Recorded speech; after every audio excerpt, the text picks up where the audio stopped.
Hello and welcome back. तर कसे आहात तुम्ही सगळे? आय होप की तुम्ही सगळे मस्तच असाल. चला तर मग आजच्या व्हिडिओला सुरुवात करूया. तर आज मी तुम्हाला माझं किचन सिंक कॅबिनेट कशा प्रकारे ऑर्गनाईज केलं आहे ते तुमच्याशी शेअर करणार आहे. तर व्हिडिओ जराही स्किप न करता नक्की कंटिन्यू करा. आणि हो, तुम्ही जर चॅनलवर नवीन असेल किंवा अजून जर चॅनलला सबस्क्राईब केलं नसेल तर चॅनलला सबस्क्राईब नक्की करा आणि सोबत बेल आयकॉन प्रेस करायला विसरू नका, जेणेकरून तुम्हाला मी जेव्हा पण माझा नवीन व्हिडिओ अपलोड करेल तर तुम्हाला नोटिफिकेशन मिळेल. तर हा एरिया पूर्ण जो असतो गजबजलेला असतो आणि सर्वात जास्त जे हातात येईल ते इथे सामान मी ठेवते. आणि जास्त करून माझं क्लिनिंगचं सामान इथे असतं आणि क्लिनिंग रिलेटेड जे काही सामान आहे किंवा वस्तू आहे जे मला क्लिनिंगसाठी लागतात आणि हँडी आहे मी तिथेच अशा ओट्याच्या खाली ठेवते, जेणेकरून मला कधी पण लागलं तर मी लगेच घेऊ शकेल की किचन क्लिनिंगसाठी किंवा कुठे काही स्प्रे वगैरे करायचं असले तर लगेच मला तिथे हँडी पडतं. तर आणि इथे ठेवल्यामुळे कसं हे थोडं फिट्ट आहे हे कॅबिनेट, तर हे निघत नाही अशी ओढते तर ती ओढल्यामुळे निघत नाही. तर सेफ असतं की ती काय कुठली पण बॉटल घेईल आणि तोंडात टाकेल ही पण मला इथे भीती नसते. तर सगळं जे आहे कॅबिनेट एकदा ओपन केलं आणि सगळं एकदा पूर्ण झाडून घेतलं. तुम्ही बघू शकता जवळून किती असं चिकट आणि घाणेरडं झालं होतं. मी अजूनही हे पुसलेलं नाही आहे. आता पण मी पुसत नव्हतीच, पण ते एकदम घाण दिसत होतं आणि सगळं काही सांडल्या जातं लिक्विड वगैरे. तर म्हटलं आज पुसूया. तर पुसायचं तर होतं पण मला पाणी यूज करायचं नव्हतं. तर मी हा जो स्प्रे आहे हे याच्यामध्ये पाणी आहे पण बाकीचं पण आहे, व्हिनेगर आणि सोडा पण आहे आणि लिक्विड सोप पण आहे, याच्याने चांगलं क्लीन होते. तर पूर्ण जे आहे कॅबिनेट्सच्या खाली म्हणजे जो खालचा भाग आहे डोअरवर सगळीकडे स्प्रेड करून ठेवून दिलं आणि तिकडचं स्प्रेड करणं होतपर्यंत माझं दाराला स्प्रेड करून झालं होतं. तर हे जे दार आहे ते सगळं पुसून घेतलं कॅबिनेटचं, कारण हे सगळ्यात जास्त घाण झालेलं होतं. याच्यावर आधीपासूनच असे डाग आहे ते काही निघत नाही, तरी बऱ्यापैकी याचे डाग कमी झालेले आहेत.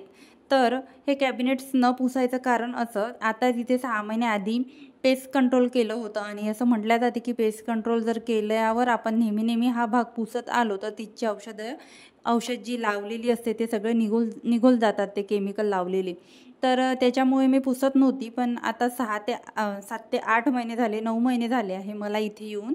तेव्हापासून परत इथे फेस कंट्रोल पण केलं नाही आणि असा खूप जास्त घाण दिसत होता हा भाग. जेव्हा मी इथे आली होती तेव्हा मी सगळंच पुसलं होतं.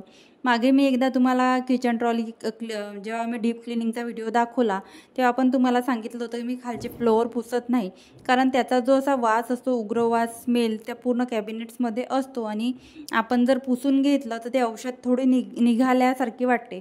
तर हा जो एरिया आहे इथे नेहमी असं आपण बघू शकतो, नेहमी उघडल्या लावल्या जाते, पण कॅबिनेटचा खालचा जो एरिया आहे तिथे त्या ट्रॉल्या पूर्ण काढल्यावरच आपलं लक्ष जाते आणि ह्या ट्रॉल्या काही माझ्याकडून निघत नाही, तर त्याच्यामुळे मी तिथे छेडछाड करतच नाही. तर हा एरिया एकदम खराब झाला होता कारण ते लिक्विड वगैरे सांडल्या जातं.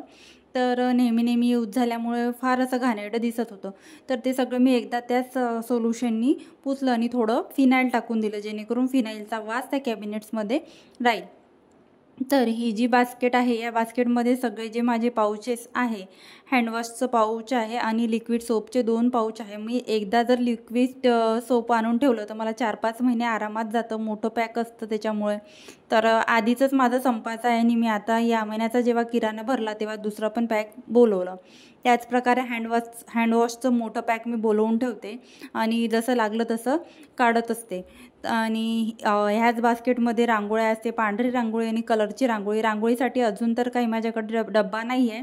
माझा असा विचार सुरू आहे की माझा चटणी मिठाचा डब्बा जो आहे तो प्लास्टिकचा आहे, तर तो रिप्लेस करून स्टीलचा घेऊया आणि तो जो प्लास्टिकचा डबा आहे तो रांगोळी ठेवायला घेऊया.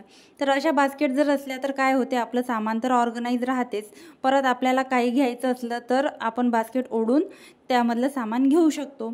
त्याचप्रमाणे जो माझा कास्ट आयरनचा तवा आहे तो खूप हेवी असल्यामुळे तो मी इतर कुठेच ठेवू शकत नाही. पायावर वगैरे पडलं तर पाय तर तुटायची भीती आहे, सोबत तवा पण तुटायची भीती आहे. थोडा तो जपूनच वापरावा लागतो. तो मागे ठेवते असा भिंतीला टेकवून आणि तिथे तो व्यवस्थित राहतो, कोणाचा हात वगैरे लागत नाही. हा जो कॅबिनेट आहे तो फक्त सर्वात जास्त मीच ओपन करते, बाकी कोणाला इथे काहीच काम पडत नाही.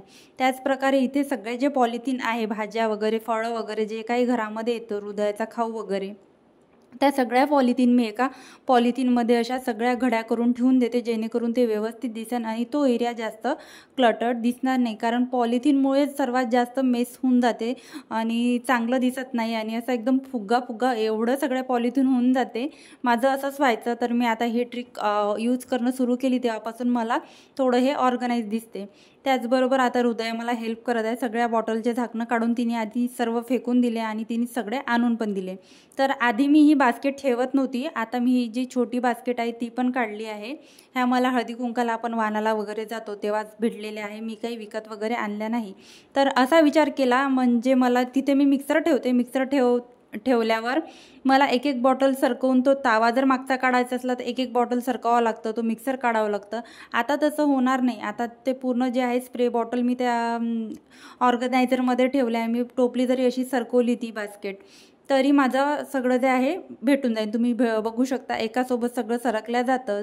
किंवा मिक्सर काढायच्या वेळेस मी ती बास्केट समोर सरकवून मिक्सर पण काढू शकते. त्याचबरोबर मी इथे कांदे ठेवते. तर आता तुम्ही म्हणा सिंक खाली का कांदे ठेवतेस, तर कांदे मी थोडेच आणते, जेवढे मला लागते तेवढेच. बाहेर जर कांदे ठेवले आणि जास्त प्रमाणात कांदे जर आणले तर उद्या दिवसभर ते कांदे छिलत राहते, नुसती कचरा करून ठेवते आणि एवढी इरिटेट होऊन जाते. आणि एवढ्या वेळा तिने 2-3 वेळा मार पण खाल्ला या गोष्टीसाठी. कितीही वेळा झाडा आणि किती वेळा उचला, ते नुसती ते कांद्यांच्या मागे असते आणि घरभर कांदे करते. तिला ते खूप असं आवडते जो हा कांद्यांचा कचरा पडतो. तर त्याच्यामुळे मी सिंकच्या खाली कांदा ठेवते आणि काळजी घेते की कमी कांदे आणते आणि कांदे आलू लसूण सगळे मी इथेच ठेवते आणि काळजी घेते त्या कांदे आलू लसूणची की खराब होणार नाही. तसं पण रोज लक्ष जातंच, समोरचं आपण झाडत असतो. त्याचप्रमाणे सगळा एरिया सिंक एरिया आहे तो सगळा झाडून घेतला, स्वच्छ करून घेतला. आणि लास्ट आणि महत्त्वाची स्टेप म्हणजे इथे मी अशा डांबराच्या गोळ्या टाकून ठेवते आणि ह्या डांबराच्या गोळ्या टाकताना ही दक्षता घेते की हृदयाला लगेच ती दिसणार नाही कॅबिनेट उघडल्याबरोबर, नाही तर ही कधी येऊन कोणती वस्तू घेऊन घेईन ते सुद्धा कळत नाही. तर कसा वाटला तुम्हाला माझा आजचा व्हिडिओ मला कमेंटमध्ये नक्की सांगा. आणि अशा प्रकारे सगळं मी ऑर्गनाईज केलं आहे, तुम्ही बघू शकता. आणि सगळे कांदे वगैरे समोर ठेवते आणि हे जे स्प्रे बॉटल आहे त्यासुद्धा मी समोर ठेवते, जेणेकरून पूर्ण जे स्प्रे बॉटल आहे एकासोबत समोर ओढू शकते मी. आणि मला मिक्सर काढायचं असले मिक्सर पण काढू शकते. आता ज्या 2 पाण्याच्या बॉटल मी मागे ठेवल्या आहेत त्या मला तिथून उचलून दुसरीकडे ठेवायचे आहे. तर अशा प्रकारे हा एरिया ऑर्गनाईज केला आहे. आणि मागच्या साईडनी पण तुम्ही बघू शकता व्यवस्थित सगळे जे आहे निरमा आणि लिक्विड सोप, हँडवॉश सगळे एका बास्केटमध्ये सगळे ऑर्गनाईज झाले आहे. तर कॉलिन वगैरे सगळे एका साईडनी मी ठेवला आहे आणि मागे जो आहे तो कपड्यांचा तार आहे. चला तर मग बाय.